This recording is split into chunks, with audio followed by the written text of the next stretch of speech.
11월 셋째 주일 예배자리에 오신 여러분을 환영하고 주님의 이름으로 축복합니다. 요즘은 길을 걷다가 보면 상권이 급격하게 변화되는 것을 너무나도 많이 느끼게 되는 것 같습니다. 예전을 떠올려 보면 거리마다 레코드 가게가 있어서 계절에 따라서 새로운 노래도 들을 수 있었고, 지금 같은 겨울의 계절이 되면 크리스마스 캐럴이 거리를 가득 채우고 있었음 또한 기억하고 있습니다. 아쉽지만 이제는 추억 저편에 있는 것 같습니다. 거의 레코드 가게를 거리에서 찾아보기가 힘듭니다. 그리고 또 하나의 변화를 말씀드려보자면 바로 서점입니다. 서점도 동네마다 빠지지 않고 한 군데는 있었는데 이제는 서점을 찾기가 너무 어렵습니다. 물론 온라인을 통해서 책을 구매해서 읽는 사람도 있겠지만 개인적으로는 서점에 가서 책 향기를 맡으면서 읽는 즐거움도 무시하지 못하는 것 같습니다. 그래서 거리가 조금 있지만 쇼핑몰의 입점에 있는 대형 서점을 찾기도 하고 중고 대형 서점을 방문하게 되기도 하는 것 같습니다. 저에게 개인적으로 책이 주는 즐거움을 손꼽아 보라고 한다면 내가 살아보지 못한 인생을 간접적으로나마 다양하게 경험할 수 있다는 것과 어떤 사물이나 환경을 마주할 때 나와는 다른 사고를 하는 사람들의 생각을 엿볼 수 있다는 게 바로 그 즐거움이라고 말할 수 있겠습니다. 사람에 대한 이해, 생각의 다양성을 통해서 사고의 폭을 넓힐 수 있다는 게 저에게는 책이 주는 즐거움이며 또한 교훈이라고 할 수 있습니다.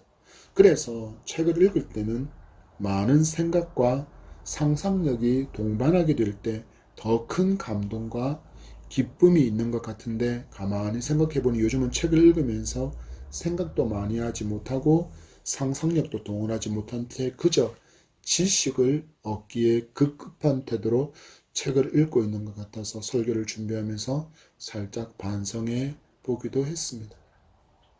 저는 맡겨진 직분이 목사이다 보니 설교를 준비하면서도 본문을 설교한 다른 목사님들의 책을 많이 읽게 됩니다. 그리고 설교하는 관련은 없지만 신앙 도서도 많이 읽게 되는데, 그럴 때마다 나와는 참 다르구나 하는 생각을 해 봅니다. 겉으로 보기에는 고생도 하나도 안 하고 지금의 명성에 이른 듯해 보이는 그 목사님도 책을 통해서 그의 인생의 뚜껑을 열어보니 산전, 수전, 공중전까지 다 치른 삶이 그의 책에 녹아 있다라는 것을 알 수 있습니다. 그래서 그들의 설교를 듣고 그들의 책을 읽다가 보면 치열한 삶의 전장을 지나서야 켜켜이 쌓인 그의 신앙의 연륜이 흘러나와서 그들의 설교가 되고 글이 되고 있다라는 생각을 해봅니다. 이런 교훈은 우리의 삶에도 그대로 적용해 볼 수 있지 않을까 생각해 봅니다. 우리는 겉으로 드러난 그 사람의 현재만을 보고 그를 평가할 때가 너무나도 많습니다.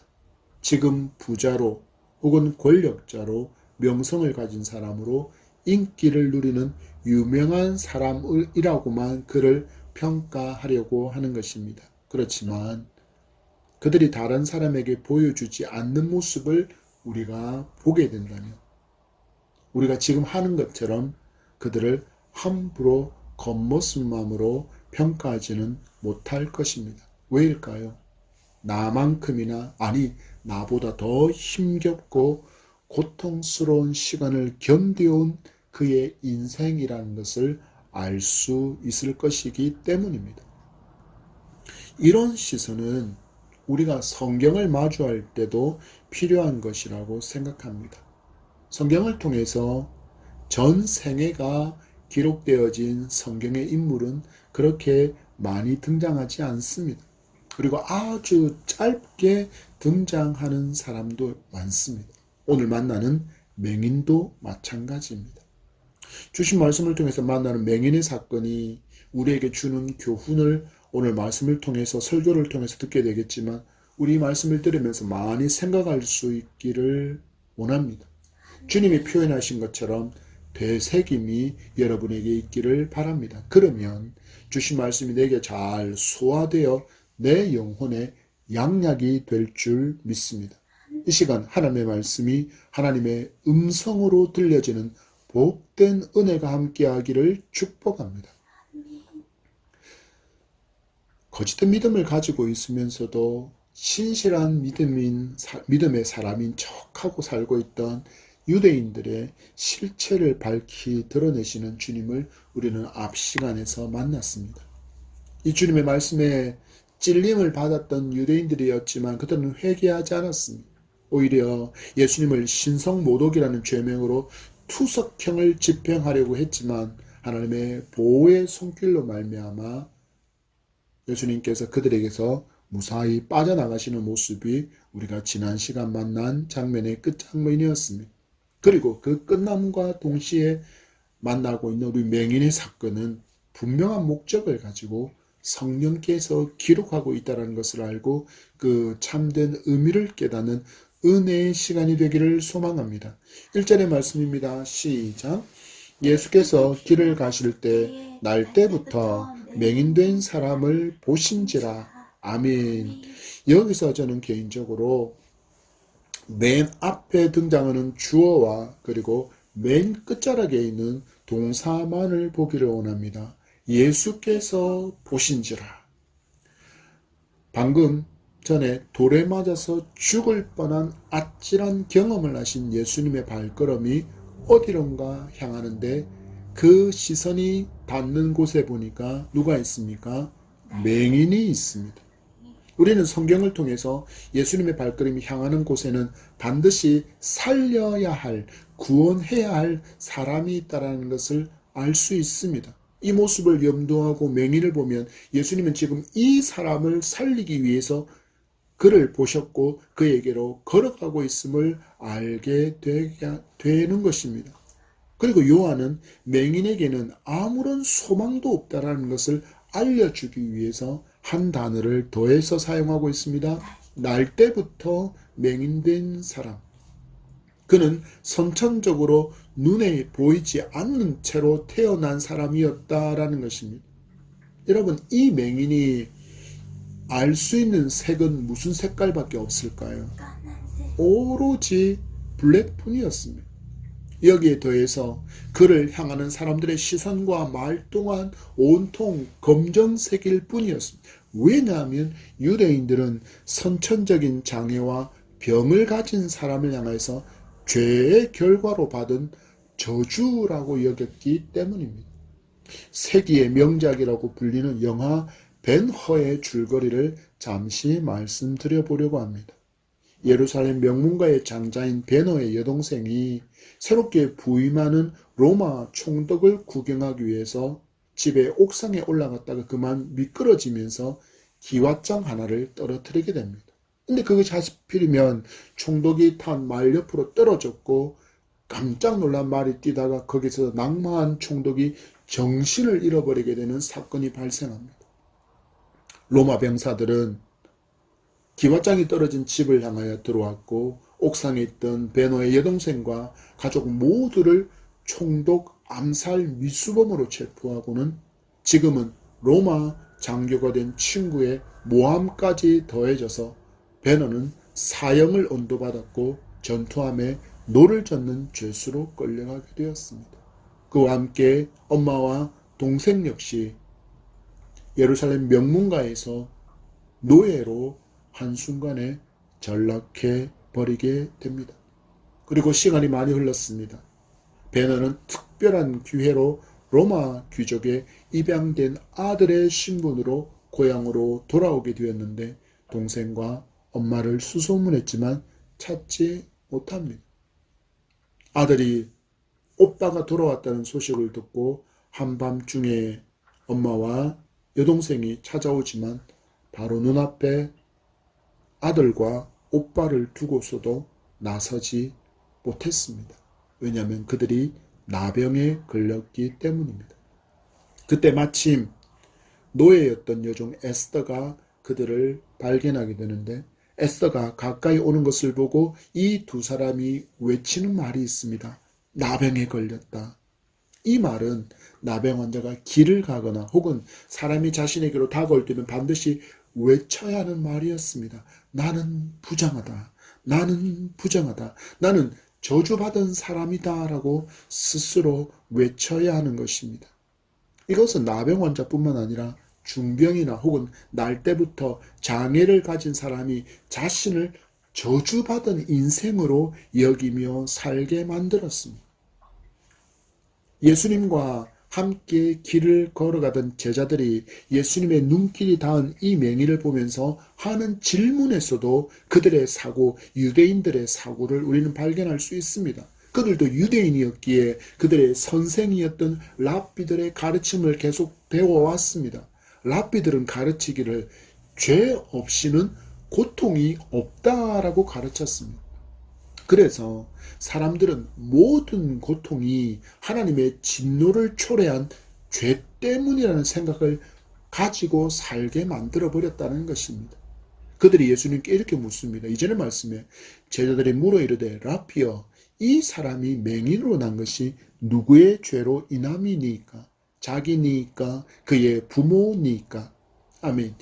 이 사람이 맹인으로 난 것이 자기의 죄 때문입니까? 아니면 그의 부모의 죄 때문입니까? 곧 죄 때문에 이 사람은 맹인의 삶을 살아가는 저주받은 인생이다라고 지금 아예 그냥 못을 박아버리고 있는 것입니다.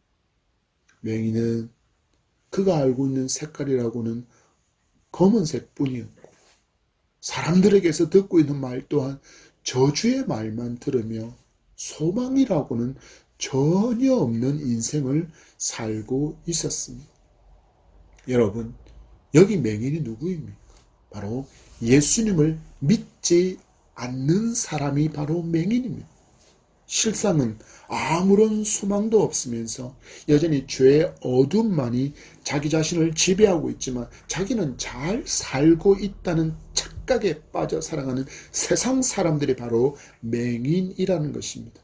그래서 그들은 어떻게 합니까? 그 어두움을 포장하고 그 더러운 죄를 가려보려고 세상의 부귀와 명예, 명성, 권력, 인기를 붙잡으려고 그토록 노력하고 포장하고 변장으로 가리려고 하며 살아가고 있는 것입니다. 그러나 사람인 우리에게서는 그것이 가려질지 모르지만 중심을 보시는 주님 앞에서 가릴 수 있는 것은 없습니다.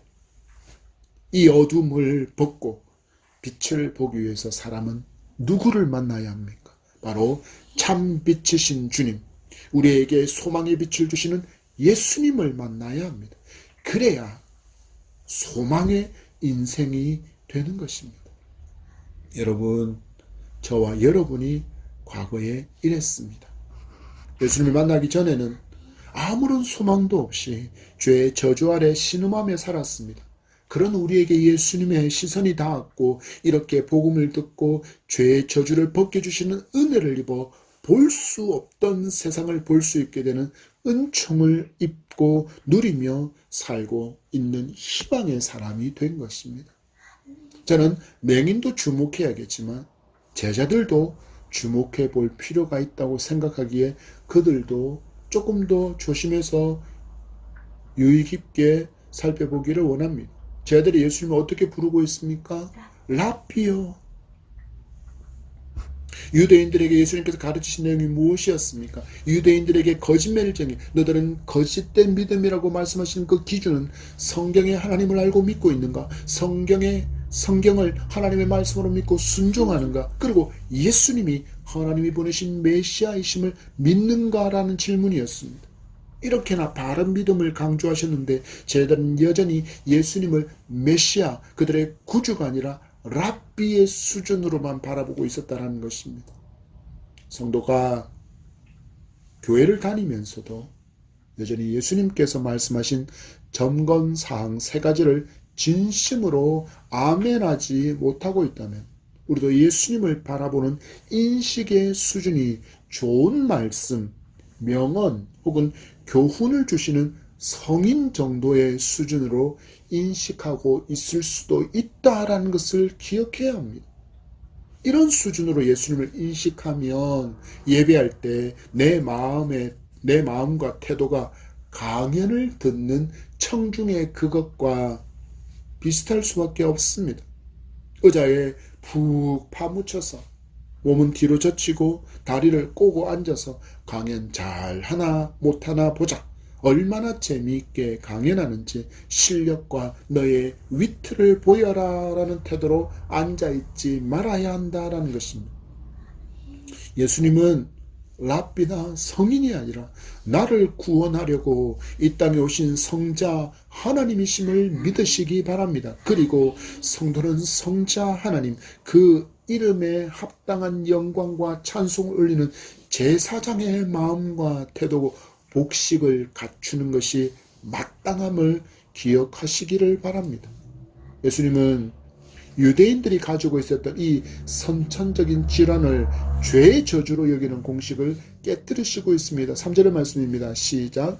예수께서 대답하시되 이 사람이나 그 부모의 죄로 인한 것이 아니라 그에게서 하나님이 하시는 일을 나타내고자 하심이라. 아멘. 예수님은 선포하십니다. 자기의 죄도 부모의 죄로 인한 것도 아니다. 하나님께서 이 사람을 고치기 원하시고 내가 이 사람을 고치기 원한다라고 말씀하고 있습니다.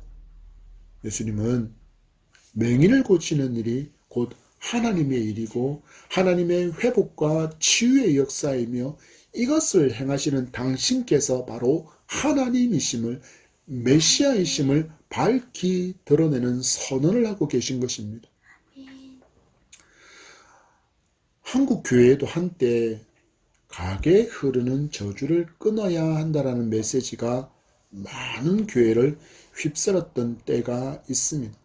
지금 당하는 삶의 힘겨움과 고통 혹은 실패 이 모든 것이 마치 조상들의 죄의 문제를 해결하지 못한 결과인 것처럼 여기게 만들었던 이상한 신학 풍조였습니다.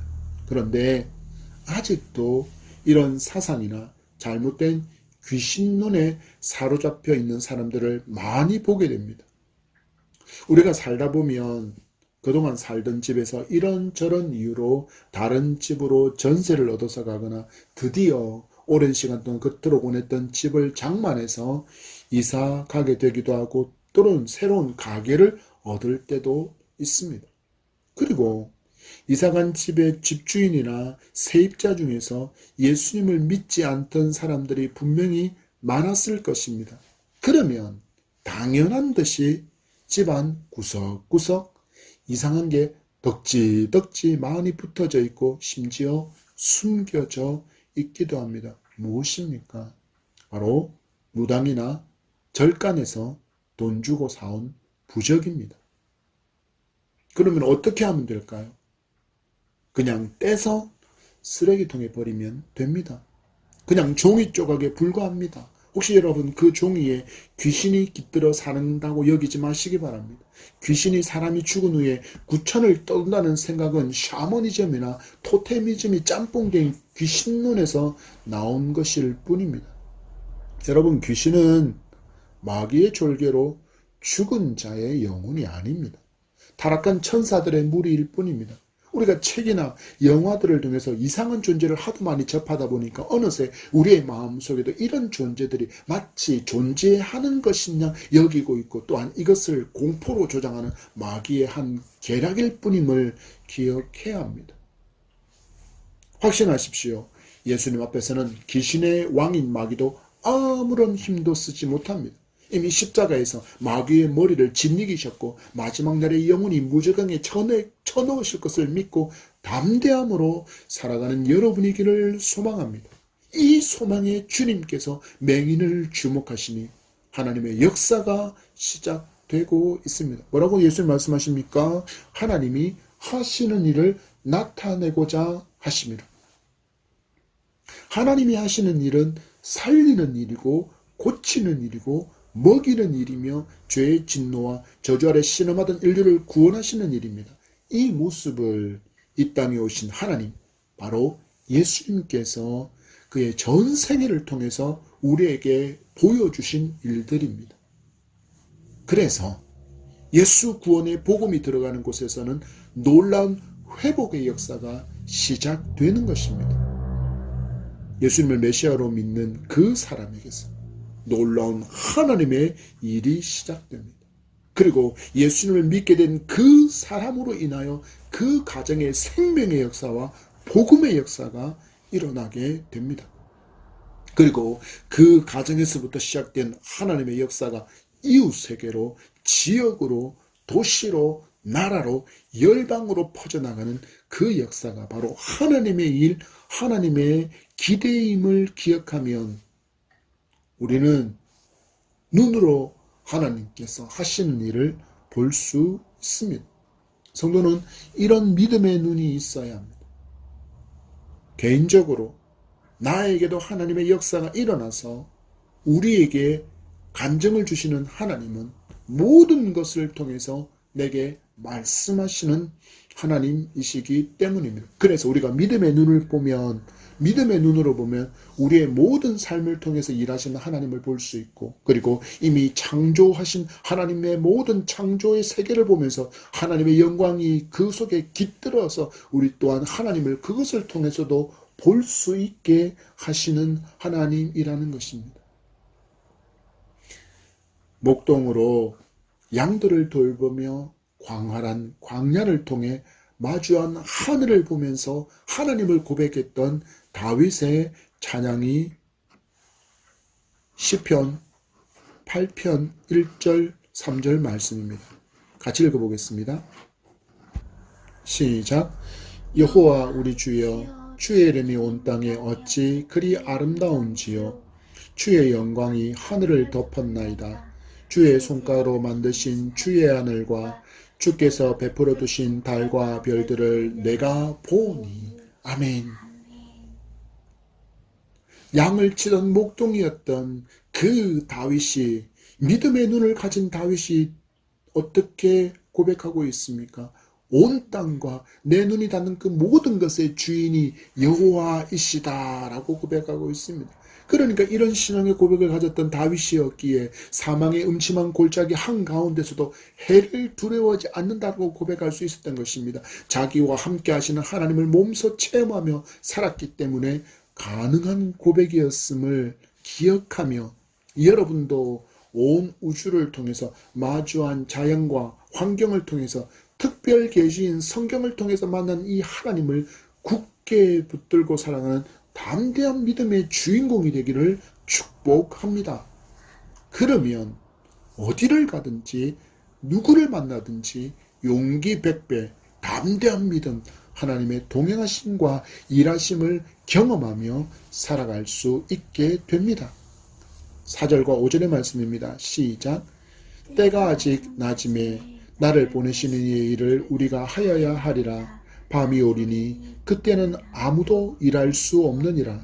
내가 세상에 있는 동안에는 세상의 빛이로라. 아멘.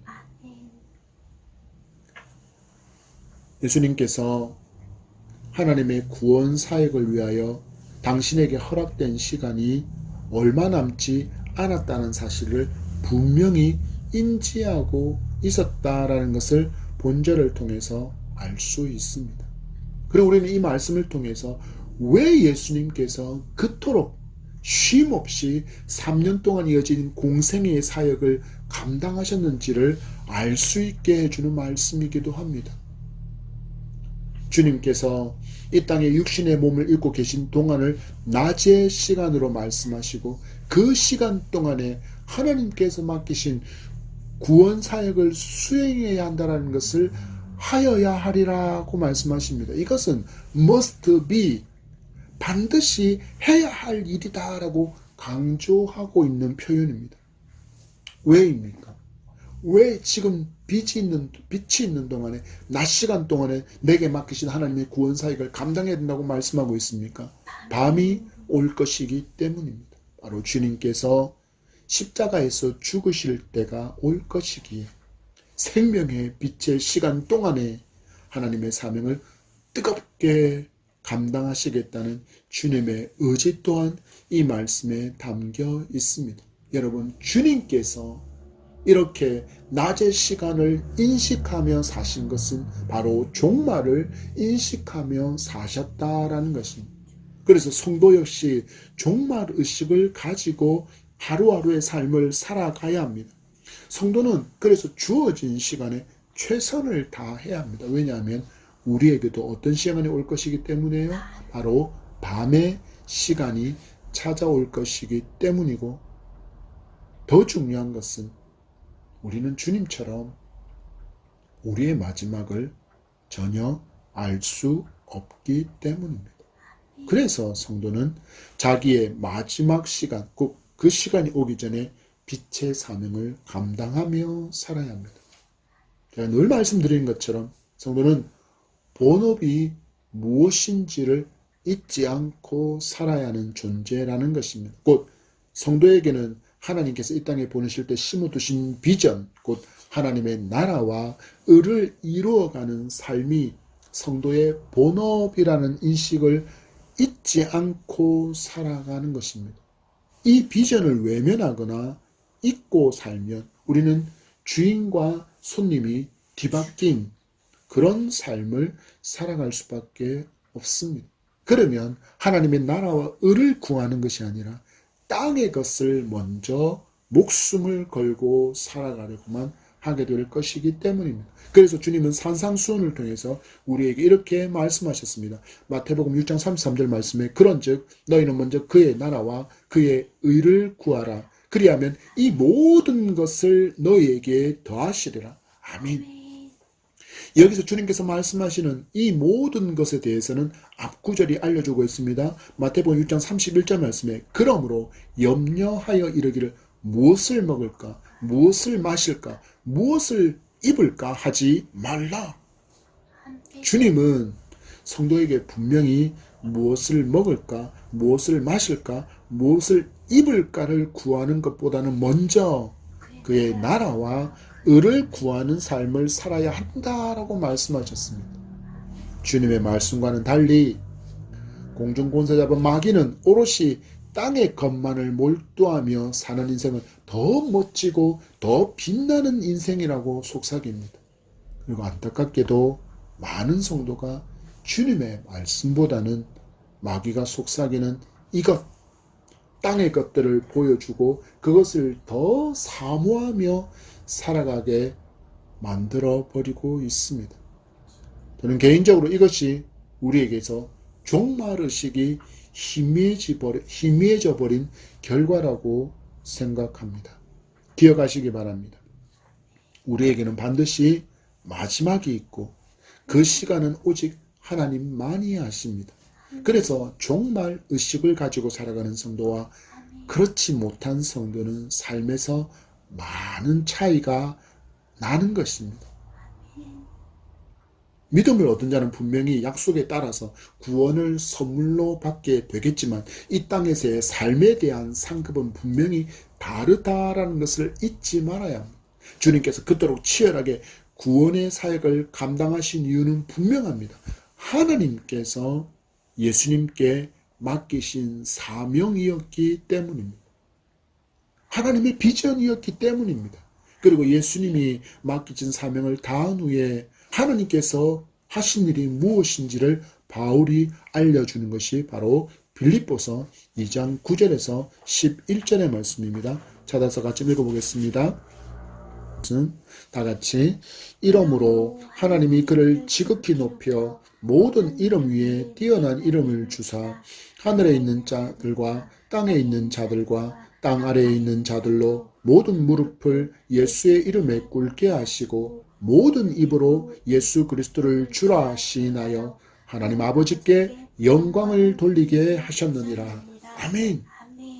주님처럼 하나님께서 맡기신 비전을 먼저 구하는 삶을 살아갈 때 우리도 하나님 앞에서 칭찬과 존귀와 영광을 받게 될 줄 믿으시고 마주하는 오늘이 비전을 먼저 구하는 삶이 되기를 바랍니다. 왜 우리는 이렇게 먼저 하나님의 나라와 의를 구하며 살아야 합니까? 빛의 조명을 받기 전에 우리처럼 지금 어둠 가운데 살고 있는 불쌍한 영혼들이 너무나도 많기 때문입니다. 저와 여러분도 빛이신 예수님께서 찾아오셔서 나를 보시고 나를 주목하셔서 찾아오시고 어두운 이 눈을 뜨게 해주시지 않았다면 여전히 죄의 어둠 속에서 어둠의 일을 구하며 살아가고 있었을 것입니다. 그리고는 우매해져서 이런 어리석은 일에 동조하고 있었을지도 모릅니다. 지금 국회에서는 성혁명악법, 그리고 가족 해체 악법, 생명 파괴 악법, 표현의 자유 억압 악법, 그리고 친권 침해 악법이 계속 법안으로 만들어지게 하려고 많은 의원들이 계속 이 법을 발의하고 있습니다. 이 내용을 잠깐만 살펴보면 동성애를 법으로 인정하고 혹은 동성부부 그리고 결혼하지 않은 상태에 동거하는 사람을 인정해주고 혹은 동거 가운데서 태어난 아이를 법으로 인정해주자는 법이 있습니다. 낙태죄를 폐지하자. 그리고 임산부가 무제한으로 낙태를 선택할 수 있는 법안 혹은 동성애 성전환을 비판하는 것을 금지하고 혹은 동성애에 관련된 혐오와 증오를 이유로 집회 시위하는 것을 제한하는 법안 혹은 동성애와 성전환 옹호 교육에 대해서 학부모가 민원을 제기하면 그것이 교육활동 침해로 간주되어서 처벌받게 만드는 법안까지도 지금 대한민국 국회의원들에 의해서 만들어지고 있습니다. 끊임없이 법으로 만들려고 그들은 법을 계속 발의하고 있습니다. 누구입니까? 바로 어둠을 따르는 의원들이 내가 조금 더 의식적으로 깨어있는 사람이라고 자랑하고 싶어서인지 아니면 그들의 표가 필요해서 그런지 창조의 질서에 반하는 반기독교법을 이렇게 국회에서 계속 법으로 만들려고 노력하고 있습니다. 여러분 보십시오.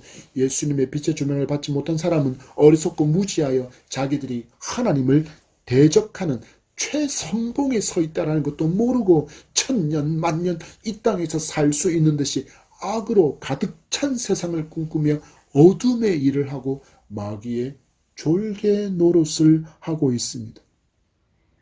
어찌해야 합니까, 여러분? 먼저 예수님을 믿고 구원을 선물로 받은 우리가 주님처럼 외쳐야 합니다. 실로암 못에 가서 씻으라.